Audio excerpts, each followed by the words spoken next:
Literally everything Meghan and her assistant Harry say these days is a lie. They've been caught out so many times that you can detect their lies by simply watching their lips move. And they continue to do it. I don't understand. Are they that detached from the public and reality that they think people don't see through them? I mean, surely they've got to know that we know, that they know that we know, that they're lying. Their book, Finding Freedom, they said was nothing to do with them. And yet it turned out it was them telling their mates what to tell the biographer. And then there was Harry's book. Wah! He told some huge fibs in that. And let's not forget about the infamous Oprah Winfrey interview. That was a whopping great big lie and all that bollocks with the Archie racism nonsense. So it comes at no surprise that nobody believes them when it comes to their latest adventure, the so-called near catastrophic car chase in New York. And notice every mainstream media organisation that is run this story, they've put the term near catastrophic car chase in comas. So they don't believe them and nobody else believes them. And the mainstream media knows that nobody believes them anymore. So they will continue to print stories about Harry and Meghan, but they will use caution. They no longer believe their word to be gospel like they used to do. So what happened? They had an event in New York. They popped into a taxi.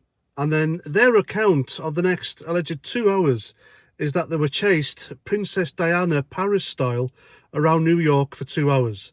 And people were nearly killed in the wake of this thing. I mean, Jesus.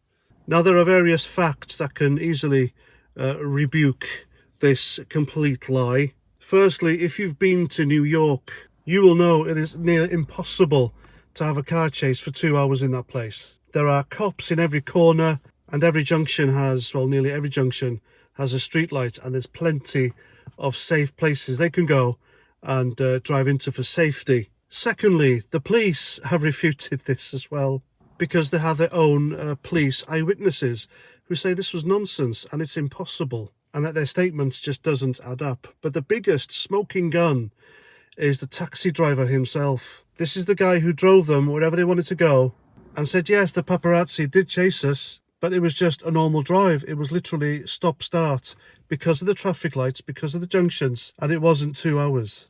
And it was nowhere near the catastrophic car chase, which they say it was. So they've been caught out lying yet again.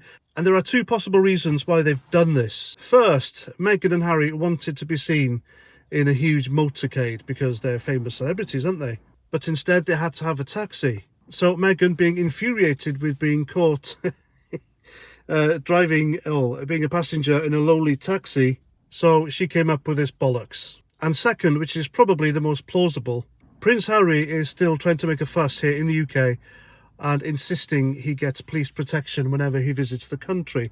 He's even said he'd pay for it, which is fair enough. However, the cops have said no.